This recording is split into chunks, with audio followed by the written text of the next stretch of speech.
Coaches, we can talk about athlete leadership, but how do you actually put that into practice? It is so much more difficult than it appears on a podcast. For us, it's episode 52. We're 1 year old for the Don't Tell Me, Show Me podcast. So we've brought on an expert, a friend of ours, John O'Sullivan, to talk about this concept of athlete leadership. No doubt we'll go all sorts of other places.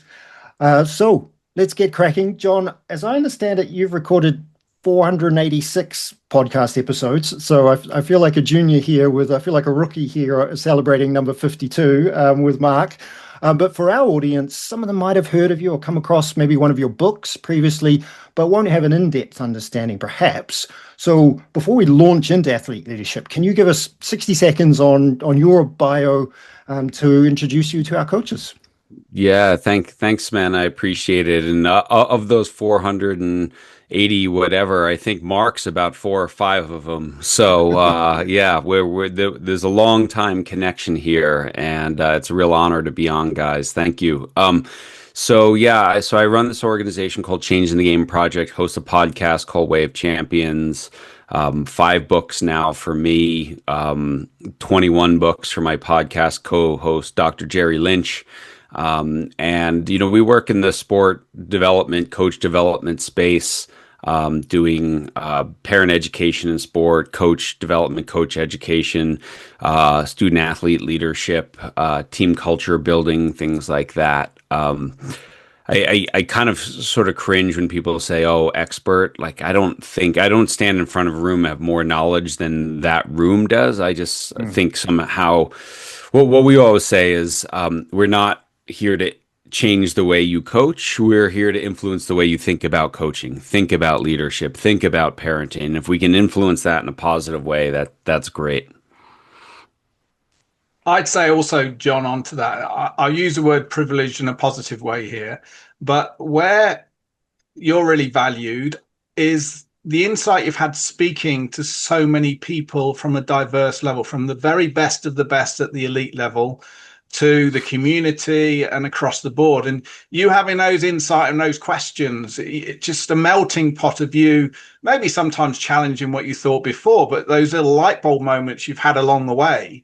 I mean, Steve Kerr's one of my favorite podcasts about, not, I think his quote was not letting the bench rot or something similar. I've probably... Yeah, no, don't let anyone rot on the bench. Yeah. Yeah, exactly. Those little things have so much meaning. So, question before we get stuck in for me, John, if you could pick, this is always a challenging question, not top 3 guests, but top 3 moments in the discussion where it's really been, wow, that was amazing, or that really has made me think, or I've really, those connection moments. Is there any stood out above all the other great ones? Man, we've done so many now and had so many good ones. It's really hard. And people ask that a lot, like, "Oh, what's your favorite?" And I'm like, it just kind of depends on, what sticks with you. Recently we just had a coach named Dusty May, head coach, University of Michigan basketball, just won an NCAA title. He was just lovely. He was just incredible, just talking about, just moments of this past season and things like that. We just had Ann Walker, Stanford golf coach, just talking about giving players ownership, stepping back right before the championships. Her players said, "Coach, we want to redo the way we prepare for every match. We need you to take a step back." She's like, "Okay, go for it." Right? Things like that. I mean, Phil Jackson was amazing, just talking about how do you work with difficult players, right? How do you work with a Dennis Rodman in the basketball world and stuff like that? So it's really hard to pick one or two. And what I usually talk about, Mark, is like themes, right? What are the consistent themes that come from these, Hall of Fame coaches and athletes? And it's really about, that sport leadership is about relationships, not about X's and O's. It's about, as you would talk about a lot, it's about shaping and changing behaviors, not instilling technical skills. And it's about curiosity.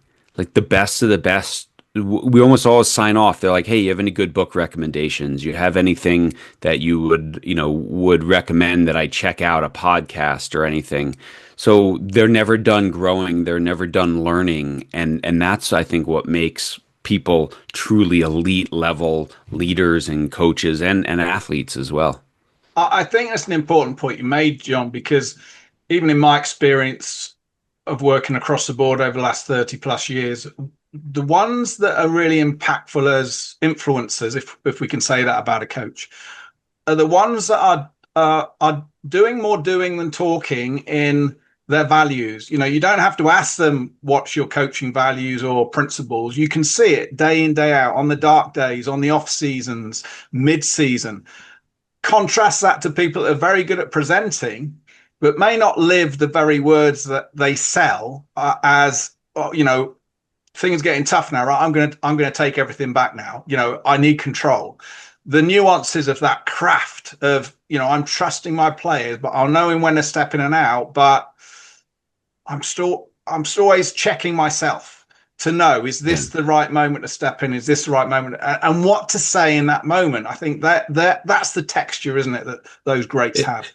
yeah, yeah, and it's funny that you bring that up, given your background in the military. Just last night, I volunteer my coach education time for this wonderful organization in the U.S. called Soldiers to Sidelines, and they're taking former soldiers, and this, right? They leave the military, they come back, they have all this training and discipline and leadership and fitness, but then all of a sudden they lose their purpose, this higher purpose of what did I do?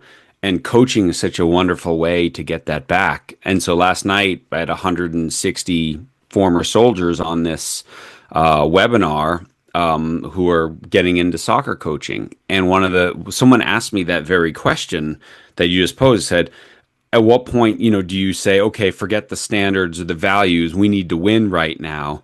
And I'm like, I don't think the answer is never. Because Yeah. if you start compromising things to win, pretty soon it falls apart in those big moments. Yeah, and it's the investment, the daily investment, the hourly, the minute investment that builds the robustness of those values, those principles in the tough moments. I think that's this will link nicely into your new book, John. But I think looking back of when I used to run the commando training wing and recruit training, we soon found out that actually you can cultivate leadership. And some people are silent leaders that don't step up because they haven't had the opportunity, but they have the qualities and the values. Mhm. And I think a lot of that, when people lose the military, and there is a bandwidth of skillful people in the military, is when they leave, they are a bit lost. And having Yeah. that craft of someone like you and other people that do these deliveries, when people that are highly disciplined, highly motivated, have led under duress and stress, all of a sudden that's taken away from them, and they're looking for a role model and a direction, a purpose. Sport is a fantastic one to say, can I still be authentic to me, or do I need to be that coach that on the sideline shouting that I seem to see on TV and everywhere else? And getting them to understand, no, the qualities you have are the very qualities we need to nurture and develop the hidden craft in many of our players that we may not see if we just wait for them to step up. Yeah, yeah. And I think, I would call it in the US the ESPN coaching model, and you might call it the Sky Sports coaching model. You see this clip of the coach on the sideline raising their voice, yelling, screaming, but you've been in the locker rooms of some of the best teams and the best coaches. That 1% on the sideline, the 99% building relationships, building trust, investing in the human being, giving them autonomy, understanding who they are and what makes them tick. That's leadership right there. So that in that high pressure moment, when you raise your voice, it's clear to that athlete that it's done out of love and respect, not, and so, coaches sometimes see that model and they walk out to the first day of practice and they start yelling and screaming, and the kids are just scared. You haven't formed the relationship yet. And so I think we have these short video clips that are really bad models of what does it take to be a great leader? What does it take to be a great coach? And, you said something there in the beginning as well. I think there's this mythology around leadership that leadership is the big vocal yeller, screamer. That's the only type of leader. But there's lots of different ways to lead. And this is kind of what we explore in the book, right? The most important one is model the behaviors you want to see. Lead by example. Can I It's as ask? if you. Sorry, Simon. I was just about to say it's as if you listened to our last podcast we just recorded. Great connection. Sorry, Simon. No, thanks, Mark. I just want to pull on that thread a little bit further because I've worked with a lot of coaches over a lot of time, including in previous stops in my career. I've managed coaches, I've appointed coaches at national team levels and regional levels, and then had to manage them, and come across all sorts of club coaches and school coaches, as I'm sure you two have as well. And you do meet some people that at the time I thought were just, well, yeah, struggle to describe them without swearing. But when I look back on my relationship with them and the kind of things they would say, many times they thought they were right.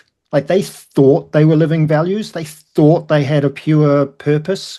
Something along the way enabled them to tell themselves a story. I'm just really interested in, like, what's the kind of biography of a coach who isn't living to those values, but perhaps doesn't realize it. Like, how do we develop that self-awareness? What's happening in that coach? Because I think the challenge is not with coaches who are aware of their behavior, because if a coach is aware of their behavior and the impact on people, I would hypothesize that 99% of those coaches probably will change their behavior at some point. Otherwise, it'll just eat them to the point where they self-destruct at some point. So the issue is with coaches who think they're righteous, but their behavior doesn't match that. Like, that's a really hard situation to go into. Right. And that's why, in this new book, but I think the first chapter is self-awareness, right? The first quality of great leadership is self-awareness. If you want to be a better coach, be a better you. You want to be a better leader, be a better you. And so you really have to look at and take a deep look at, like, what are my strengths? What are the things that limit me? What are the triggers that set me off? And I think when it comes to athletics, one of the challenges, and I would say, especially on the grassroots level, maybe not as much on the professional level, but so many people get into coaching after the end of their athletic career and maybe unfulfilled things, right? So I didn't make it to the level I wanted. I got injured. I want to stay in that locker room. And then what happens is you bring all that baggage with you to the sideline. And it's not necessarily a healthy thing. And that was my journey as well. I had 2 broken legs, had to stop playing at 26, and was like, I was still so competitive. I still wanted to play, but I couldn't. And I just wanted everyone to care as much as I did. And I realized that wasn't going to happen.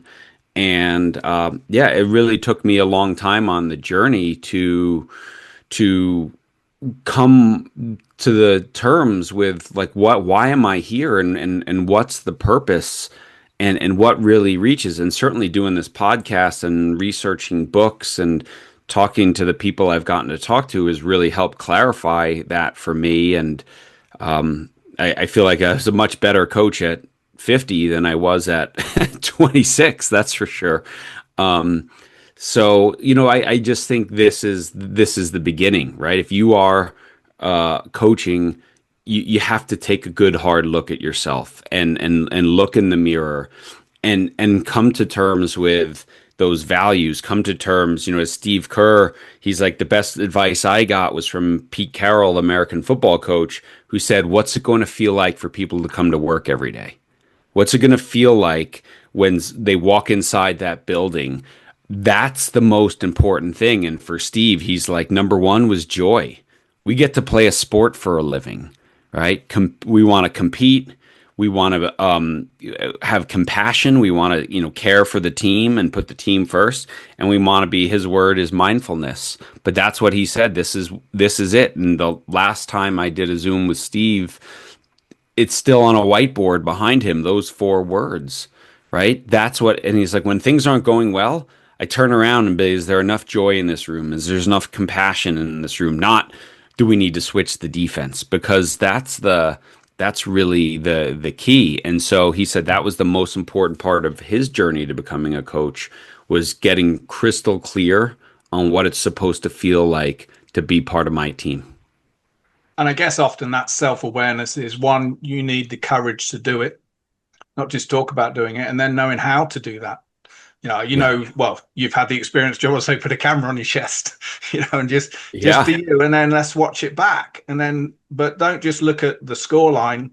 Start selecting, how are you interacting? Are they walking away before you even stop talking to them? Is the words to action, whatever it may be. At least then there's some sort of data of, okay, I thought I was doing this. Now there's a realization that maybe I'm not. I'm doing Yeah. that. And then you have a choice. Okay, so what do you need to change? But I think the important bit, John, is, okay, so where's the support?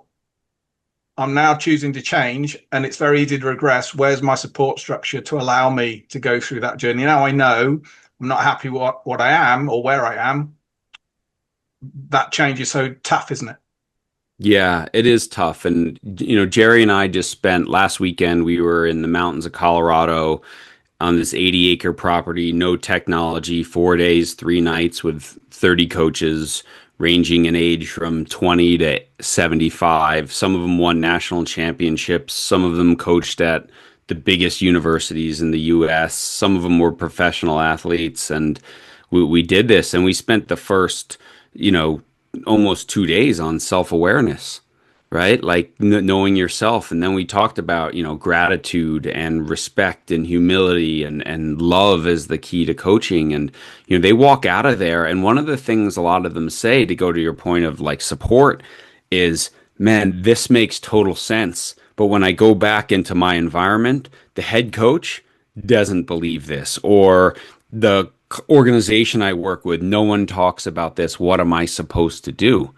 And that's always a hard question, right? And I think the question is, like, number one, can I create my own little kingdom where we're just going to do it this way, where I am, or the age group that I'm in charge of, or the league I'm in charge of, or you know what? Maybe I need to move on because it's just never going to be a good fit here, because I can't create an environment of love and respect when the head coach has everyone scared to death all the time of losing their contract, or getting cut from the team, or losing their scholarship, or whatever it is. So in that, John, going back to this new book, that first chapter you talked about self-awareness, is where, what are you sharing in that book, where the themes of the influence, how can I cultivate whatever that is in leadership, whatever that looks like, and the light and shade of that? Where's the first start beyond the, I've developed a place where people are comfortable? Yeah. Well, I think first of all is this acknowledgement, and the guy who put it into words for us was a guy named Shane Battier, and he was 13 years in the NBA, won a couple championships, National College Player of the Year at Duke, and he wrote an endorsement for the book. And Shane was like, he said, we have to stop treating leadership as a character trait and start treating it as a skill. And if it's a skill, it can be developed. And I know that's everything that you guys stand for, right? And so let's identify the components of this skill, and then the story, this idea of modeling it and lead by example. The story we tell in the book is the story that Shane told us. He says so he graduates from Duke, and he's a top 5-6 NBA draft pick, college player of the year, goes to a team, the Memphis Grizzlies, that's the worst team in pro sports at that time, worst win-loss percentage. But he's in the NBA, and he's like, man, I think, this is going to be great, whole new standard. So he goes to the first day of preseason, and they have a mile run fitness test, and 4 guys can't finish a mile. They're getting paid $15 million a year, and they can't run a mile. He's like, we lose our first 10 games, and he says there's a players meeting, and he stands up in the meeting because he's like, at Duke, you stand up and you call people out, and he says, you guys, you veterans, you're not modeling this. Like, this is supposed to be the next level. And they looked at him and said, shut up, Duke boy, go sit in the corner. And so what he realized in that moment, he said, was my voice has no weight here. I don't have the body of work to have a voice, but what I can do is do the right things. So he said him and another first round draft pick, Pau Gasol, they just started showing up early. They started doing more in the weight room. They stayed after and did extra. They exhibited championship behaviors. And he said, the first week is me and Pau. He goes, week 2, there was 4 of us. Week 3, 4, there's 8 of us.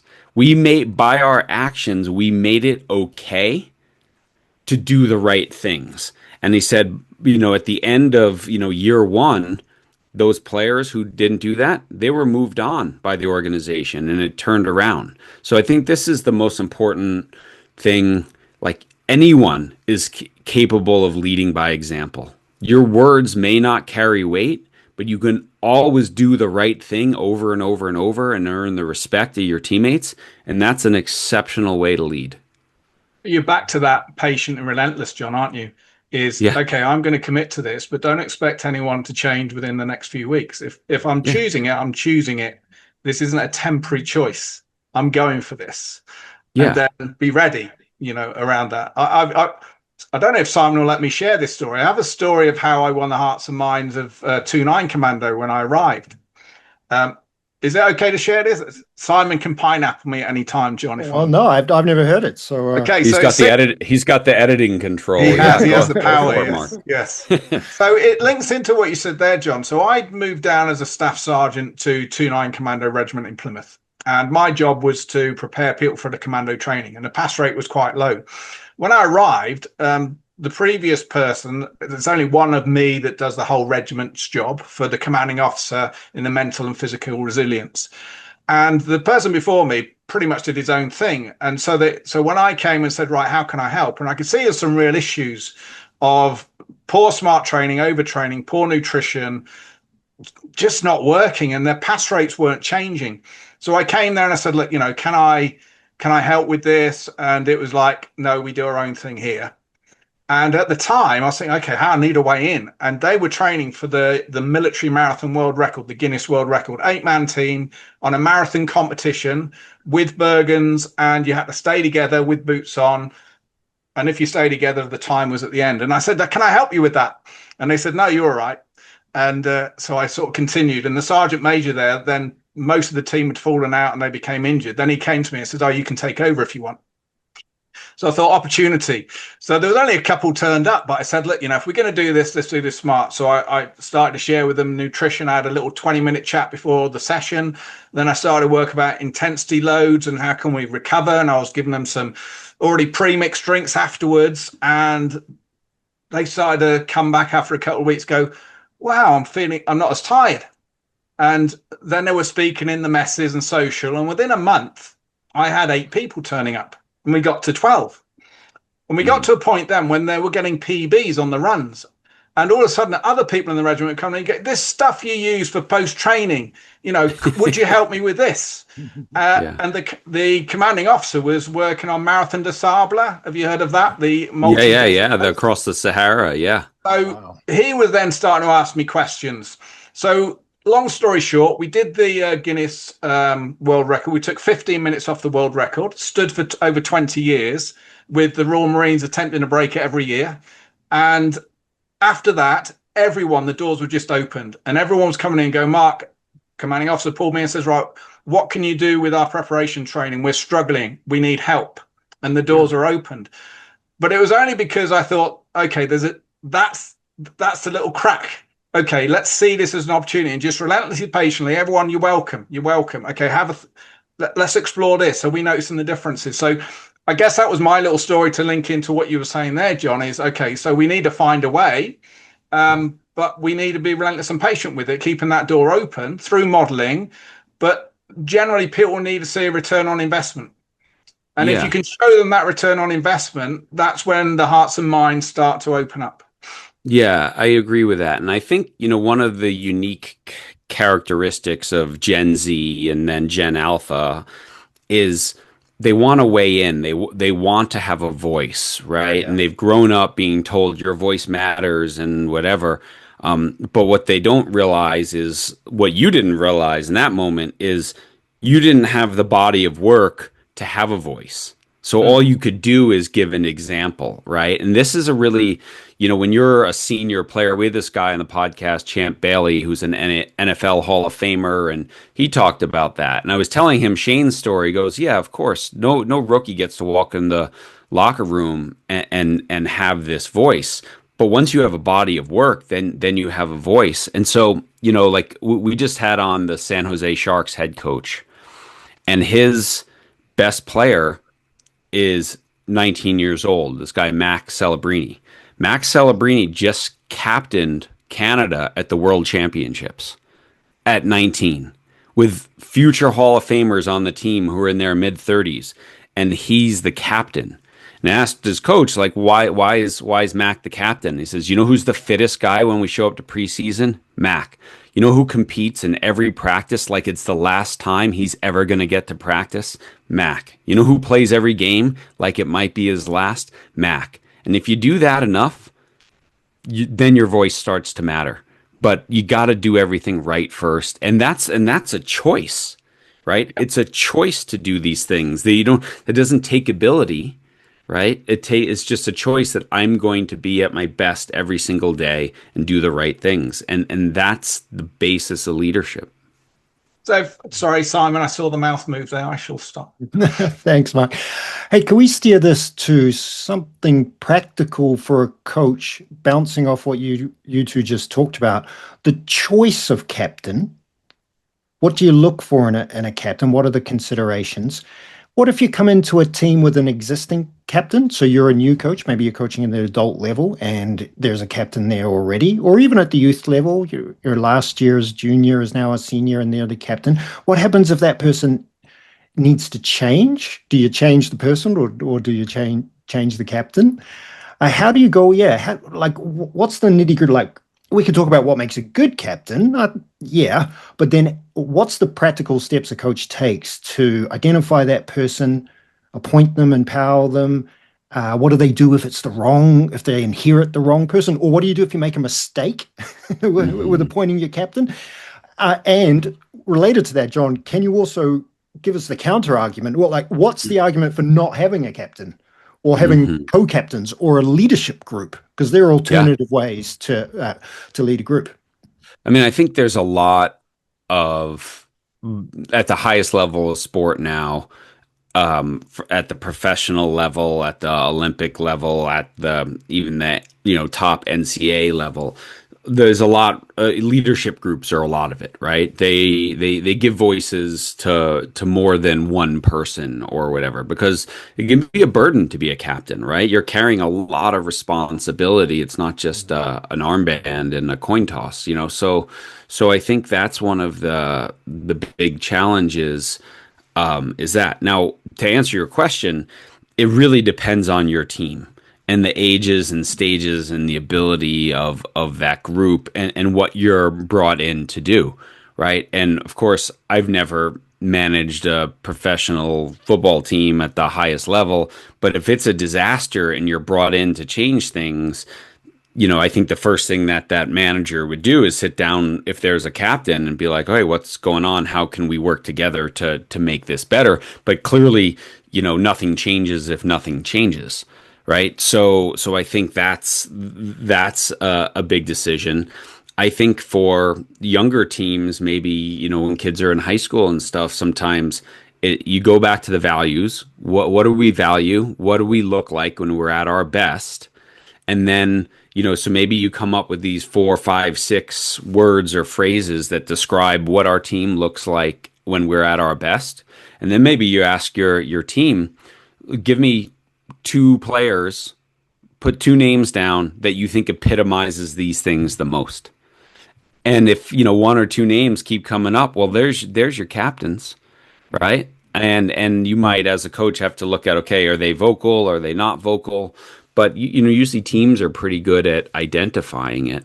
And and like I talk about a lot and we talk about in the book, there's a difference between positional power, right? I have the position, I'm the captain, I'm the commander, and leadership, which is about influence, right? And influence is about relationships. And so I don't need an armband to lead. I need relationships so I can influence people. And on the opposite end, having an armband doesn't make me a leader. I have the position, but if I don't influence people, it doesn't matter what my position is. People aren't going to listen to me. And so I think this is the thing. As a coach, I have to look at my group. I'm like, oh, if this is a highly functioning culture and group, maybe I don't want to mix it up too much. And I want to really learn, well, what's going well and keep doing that. And then what are the few little tweaks that I might make to make it better? But if it's a disaster, then we might just have to, clean the slate and let's start again and really define if we're going to turn this thing around. What does this have to look like every day? And I've walked into locker rooms of, high level teams that are struggling in the performance aspect. And my question to them is just be honest with me. We train, we play once or twice a week. We train 3 or 4 times a week. Of those 4 training sessions, to use one of Mark's words, how many are like exceptional, you know, and they'll be like, one. I'm like, okay, so let's start there. Let's try to have 2 good practices a week, right? And then get to 3 and then get to 4. And now the wins and losses will start taking care of ourselves. But you can't be poor all week and then expect to perform on the weekend. And so I think turning around that and then identifying who steps up and buys into that versus who is very comfortable in the old way and becomes obstacles to that. And then depending on your situation, do you change the behavior of that athlete? Do you try to move them on? So there's a lot of variables to answer your question. I think that also connects back to, John, is that clarity of purpose and clarity of success. What type team are we? I mean, I use that word lighthouse, but what is it we're developing towards within our behaviors and success? But what does that look like now? What does that look like in this session? What does that look like in this match? Because if we can't identify that, it's very difficult to be it. So then we're going to have 15, 20 people with different perceptions of what success is. So eliminating that gray. And I wonder, John, this may challenge the name of the book, but it won't, but bear with me, is I think when some people use the word leadership, they don't really, it's a word, but have they really explored within that organization? Well, what do you mean by that? You talk about, we hear it a lot, but what does that look like? Because we use the word influencer and we share that. What does that look like in a positive way? People can answer that a lot easier. And it's quite similar, isn't it? Because if I was to very simplify just in my little mind, is for me, leadership is providing direction in a moment where people can trust you to follow it. Influencing is what can I do now to get the best out of my teammate in this moment at any time, and knowing how to do that and what to do and be open to accept that feedback from others as well in that moment and act on it. So I wonder, John, is that texture when you hear the word leadership, where do you see, hang on, we need to double down now on what's your interpretation of that word compared to the word influencer? Well, I mean, as a leader, I can lead my team to glory, or I could lead them off a cliff, right? I can influence positively or negatively. I mean, we sign off every podcast with that. Your influence is never neutral, right? It's every time you walk into the room, you step on the field, you leave either a positive or negative impact. And the more aware of your influence you are, the more powerful it is. So use it for good. So yeah. So I would think that someone who is a leader is someone who epitomizes and models the standards or the values or whatever word you want to use in your group on a day-to-day basis and strives to be exceptional every day. That's a leader. And those are the type of people I want in my locker room. And as a coach, I have to make a decision. on the opposite end of the spectrum, the people who fight against everything. I learned this new term in Gilbert Anoka's book, the cave people, the constantly against virtually everything, right? Well, every locker room, every group has those as well. And as a coach, how do I minimize their influence? Now, some coaches are like, yeah, you know what? I can take 2 or 3 problem childs on and I'm going to change their lives. Some coaches are like, I can only do one. And because if there's 2, they start to breed, right? It's very hard to sit there on the bench and sulk by yourself. You look like an idiot. But as soon as you find someone else to complain about in your room while you're in your room or in the hotel, all of a sudden that negative energy starts to spread. And so I think as the coach, as the leader, I want to identify the ones that bring us in a positive direction, but I also have to identify and minimize the influence or remove the influence of those who drag us down. Now, if I'm coaching 12-year-olds, you know what? My job is to educate that young man or young woman and change their behavior and show them why this isn't going to play well in life. If I'm on a professional team or a college team, I might just say, and we see this all the time, they're removed from training. They're not part of the group anymore because their influence is so negative. And that's why I've seen some of the best teams I've had the privilege to go in and see is it's the proactive nature of everyone, irrelevant of hierarchy. So when someone is saying something or behaving unacceptable based on the values and principles, the most junior player or any player can speak and they proactively understand, I'm not going to silently think I need to say something here, but I'm not going to. Mm-hmm. No, without any pressure or fear, I'm going to say something, but I'm not going to say it in a solution-based way. That's not what we do here. But hey, come with me now. Let's do this. And no, they've got the backing of the whole team. And it's almost like there's no discomfort in doing it. It's just that's who we are here. That's what we do. We don't do that here. We do that here. From a great example, John, is a pro team I was working with, is a senior player just stay behind afterwards when everyone was walking off because people had left the tape on the floor around the pitch. And he started to pick it up. And a junior player spotted him picking it up. And instead of just going to pick it up, he stopped, shouted to everyone else, hey, guys, why is Steve picking our tape up? We all need to come back and do it. So as an example there was an example of a leader modeling there, but it's also of a junior player, as opposed to just silently going, I'm going to help. Actually saying, no, I'm going to be the one telling everyone else to come back. And they did. And for me, they're those magic moments where you go, right, things are happening well here now. Yeah. I mean, one of my proudest moments with my own kids, my son was a sophomore in high school and he was playing on, the varsity level team, soccer team, football team. And they had lost, bad game. They weren't very good. The goalkeeper had given up 5 goals. He was a senior player. The game ended. Everyone walked away. The coaches walked away. All the players walked across the field.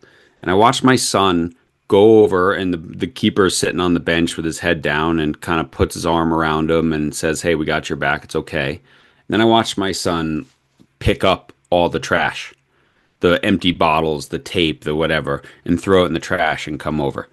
That might be my enduring memory of like, okay, right? Because that's a life skill right there. Like that's how we no one takes care of us, take care of ourselves. And that was always a big thing for my teams and the teams that I work with. And I'm like, if I walk in and when I go to a team meal and we pick up and clean up and do the right things, it's probably a pretty good sign that we're not going to overlook details this season. But the ones who feel entitled that, oh, you know what, someone will take care of this, not my job.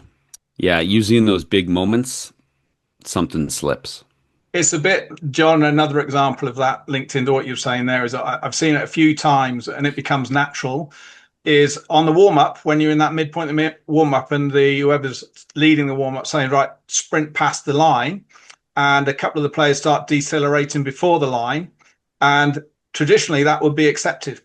But as soon as someone's seeing it, and any athlete at any position, experience says, no, we're doing that one again. We didn't all make the line. And they don't let it go more than once, and bang, and we're bang. That is detail, commitment to the action. He's saying sprint past the line. We're all sprinting past the line. We're doing that one again. Standards. And I Yeah. think that's a little catch. And going back another point, John, I know Simon's going to throw a question in here. It's one of my, and anyone listening to this at any level, whether that's hockey, soccer, rugby, basketball, the amount of times I've seen, and I'm going to use Premiership soccer as an example in a negative way, where a goalie concedes, whether that's just in a corner, whatever it may be. And we don't see the players running up to that to go, you've got this next time and connect. We see them when they save, everyone's celebrating, patting the goalie, but we don't see the support when it's not working. It's almost they're on their own, and then you've got all the fans behind doing all the shouting. And I'm going to do a shout out to George Ford, who's an England rugby player. And that's something he does very, very well. Someone misses a tackle, George will be one of the first to go over to pick him up and go, you've got this next time. He never lets someone fall flat in those moments, but it'll also be the person that's there to celebrate. And I think going back to your point, John, is that understanding the balances. If I'm an influencer, I'm an influence when things aren't going well, when they're going well, but I'm not just going into myself. I'm looking out at people and going, what can I do in this moment to have a positive impact? Yeah, there was a wonderful story about Steve Nash. He was the MVP of the NBA for 2 years, and in those years, there was actually this university was doing a study on leadership, and what they found with Steve Nash, aside leading the league in assists or steals or whatever, he led the league in physical touches. So fist bump, pat in the back, whatever, just constantly, just engaging with his people. I see you. I got you. Next play, whatever. That's influence right there, right? That's influence, is just that little bit, that acknowledgement of, okay, hey, next play. Let's move on, right? NBA, there's 200 points scored a game. So we're going to give up some points and we're going to miss some shots. Don't worry about the last one. Just play the next one. Can we? Sorry, Simon. Carry on.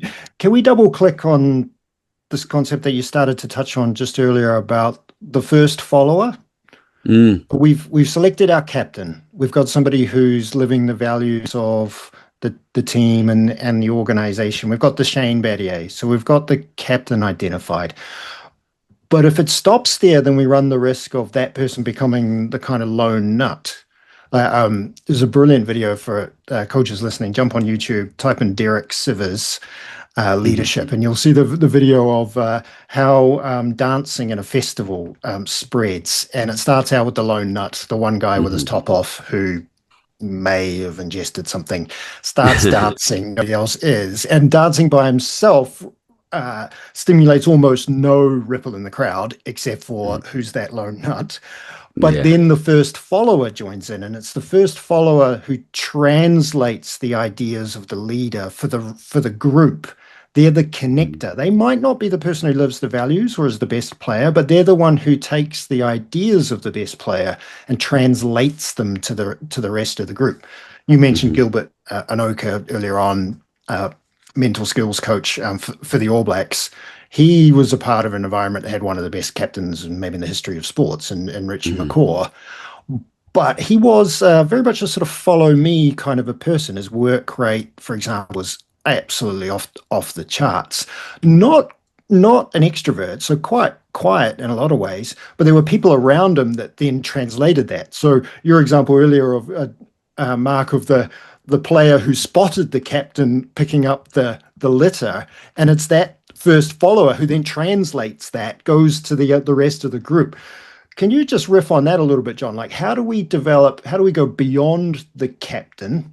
How do we choose the first follower, and how does that person complement the role of the captain?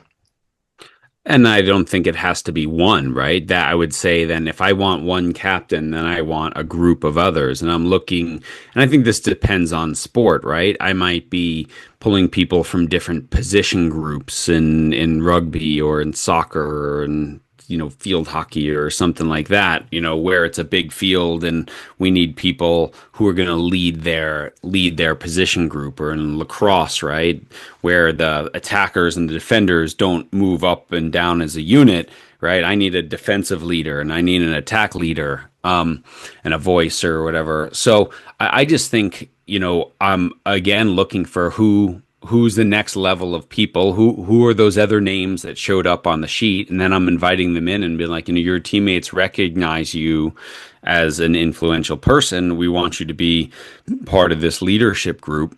And then, hey, we're going to give you some of the skills to do that. And I think sometimes what I like to do with that group is say, how do you see yourself as a leader, right? Like, what are the things that you think really stand out as your leadership? And I'll sit down with the whole group and I'll have the athletes say what they think, and then I'll go around the group like, anyone want to add to that? And sometimes their teammates like, man, you also do this, and they don't see that in themselves. So now they're recognized by others, and it's a really interesting interaction to watch when I say, hey, Simon, man, you're like the leader off the field. You're always the guy in the bus getting us to focus. You're always the guy in the locker room who's like, okay, time. You're the guy who calls us in and leads the visualization before the game. Like, that's really important. And every time I say that to you, like, that feels good, so you see them sit up taller and then they're like, man. So I think what you're trying to do is get as many people on your roster into that top percentage of, I do everything right all the time, right? And it might only start with 10%, but man, if I can get that to 20 and 30 and 40%, it just gets more and more uncomfortable to do the wrong things. So I'm looking for influential. Now, when I'm working with a university team, right, it's not just people who have been there 4 or 5 years. I have them identify, hey, who's someone in the incoming class that is starting to show this stuff? Who's someone who's a sophomore that's starting to show this stuff? Let's start inviting them into the leadership group, so that when they transition and maybe wear the armband, it's not like, all right, here's the armband. It's like, oh, I've been part of the leadership group for 2 years already. I know what this entails. Because sometimes we coach a team. We're like, the best leader on this team, he just got here a month ago. But I might not want to dump that responsibility on an 18-year-old or a 19-year-old yet. But I can, start giving him some responsibilities and having him be part of the inner circle and understand how to be that bridge between coaches and teammates and keep the trust of both, him or her, right? I want to start building those skills as soon as possible. That does fit into, John, that interdependency, doesn't it? We speak of often is, if we're looking at, I'm looking at someone to lead us in this difficult moment, then you have those people. But in the bread and butter stuff of me being ready to be ready, me committing off ball, me making sure I'm hydrated before I start, me seeing someone struggling, I'm stepping in to say the right thing to them, celebrating when they've committed to something they haven't yet done. That's the interdependence that we want everyone to do every time. We shouldn't be waiting for someone to go, well, I'm not the leader to do that. So no, that's what we do. If I go, I won't keep linking back to the commandos, but this is quite an interesting one, John, if ever you want to deep dive into it. When we were losing World War II, Winston Churchill wanted some propaganda. So he came up with, let's find all the nutters in the army, let's train them up and let's chuck them behind enemy lines so we can blow things up. So we've got some propaganda. And that's where the commandos were first cultivated. But because there was people from the Black Watch and all these other places, there was a lot of infighting. So this is where the Green Beret came from. So how can we unite them all together? Now, Sterling, a very famous man who started to look at that, he started to get them to understand, we want to make training as tough as possible, as real as possible, but you may not be the fittest, but you're really good on the radio. So let me carry this for you because you can help me with this. And from the start, it was saying, look, you all have skill in some way. You're here for a reason, but make sure you're helping others where they may be struggling. And that's something we need to be doing every single day. That's not something I need to wait to tell you to do as the corporal or the sergeant. And they cultivated this type atmosphere with everyone. And that's why if you look through the battle awards with the conflicts they went into, many of the bravery awards came from the private and the lance corporal. It wasn't the corporal or the sergeant, because everyone understood I need to know to make the right choice now based on me and my teammates around me. And that's Hmm. not something someone needs to wait for me to tell me to do. That's something we do. That's that interdependency we speak of. Yeah, yeah. And I mean, I know like the US Navy SEALs, when they're identifying leaders, oftentimes in some of their physical challenges, one of them where they, carry the boat and go out through the surf and row it around and back, they're like, we can take the worst performing team and the best performing team. And if we look at who's leading the best performing team and sometimes just swap them out, all of a sudden the worst performers become the best. So these same people that we said, oh, they can't cut it, they can't hack it, oftentimes with a new influential leader, everything gets so much better.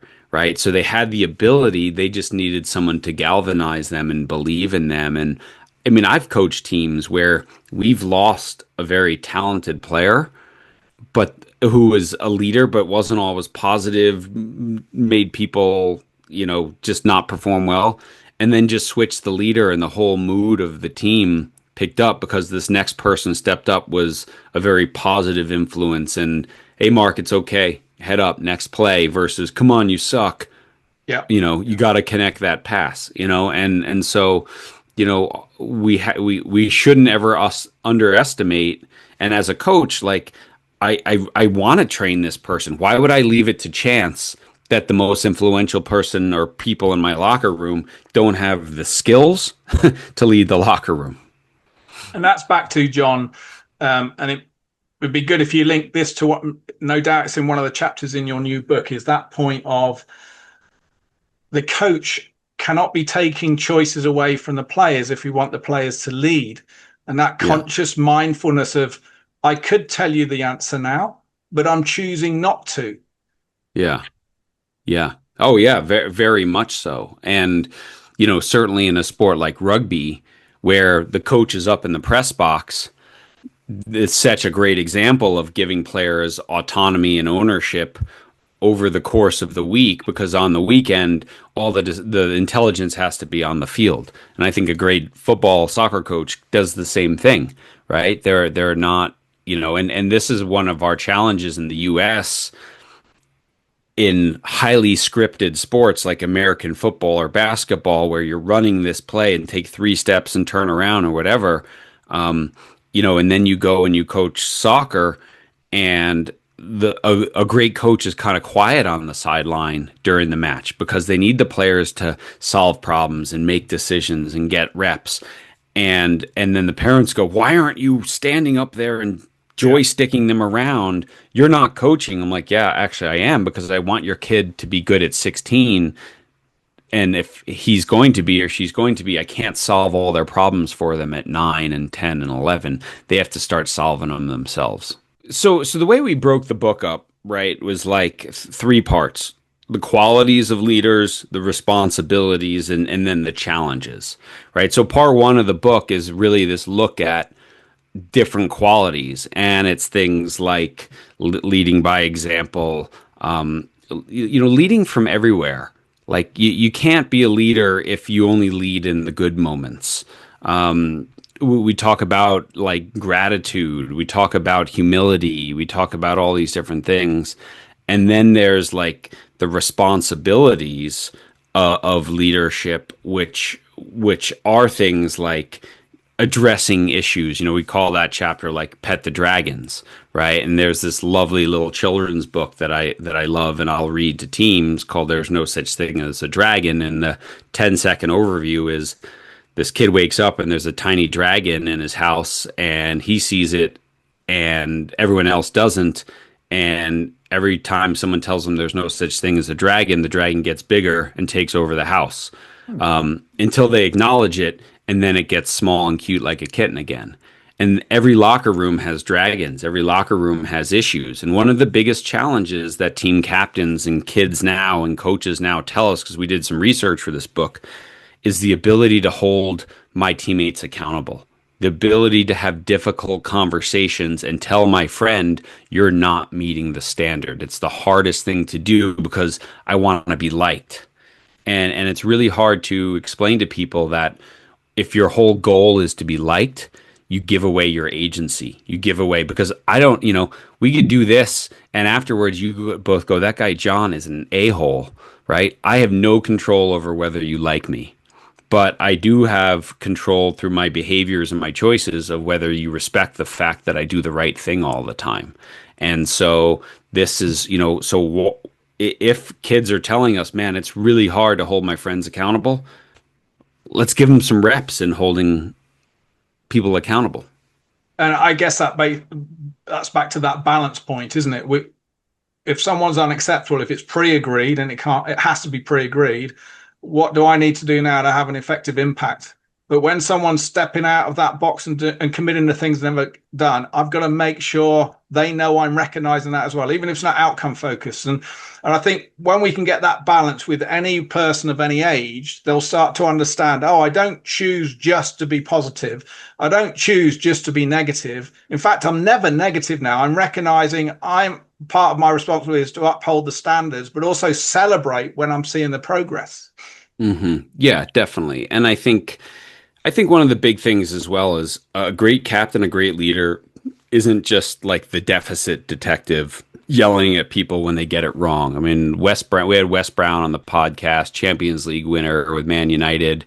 He talked about Roy Keane. He's like, everyone thinks Roy Keane was the guy just running around ripping your head off. He's like, when you played well, he was the first guy at your locker to be like, hey, that's fantastic. That's what we need for you. Do that again. It's like, so you don't see that in the moment, but that's why people followed him in those hard moments, because he was also very good at acknowledging when you did things right. Yeah.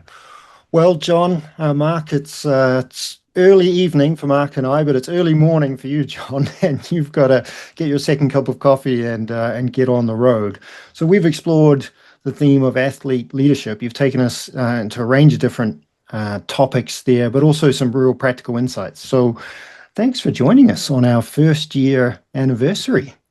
It's an honor to be your number one guest, anniversary guest. That's awesome. So I really appreciate you guys and what you're doing. It was an easy conversation. I just looked at the clock. I'm like, wow, that flew by. And those are always the best ones. So thank you guys very much. I'd say for the listeners is, if you haven't followed John, the books that you've put together, John, one of the key things I really like about them is they're easy reads. There's not long words for the sake of it. You story tell, you make it practical for anyone at any level in useful solutions. The reality of, look, this is reality. This is what we can do. So I'd recommend anyone just to go back to the catalog and just pick one up and then say, what does that mean to me? How can I take away an action from that? So thanks for coming on, John. We'll share all the links of how people can link in with you. And again, who's your 500th guest? Have you got that secretly lined up yet? We don't. We're working on it now. We were just talking about that last week. Like 500, we need someone. So you'll find out when I find out. Awesome. Thank you very much, John. I really appreciate it. Thanks again, Thank John. you guys.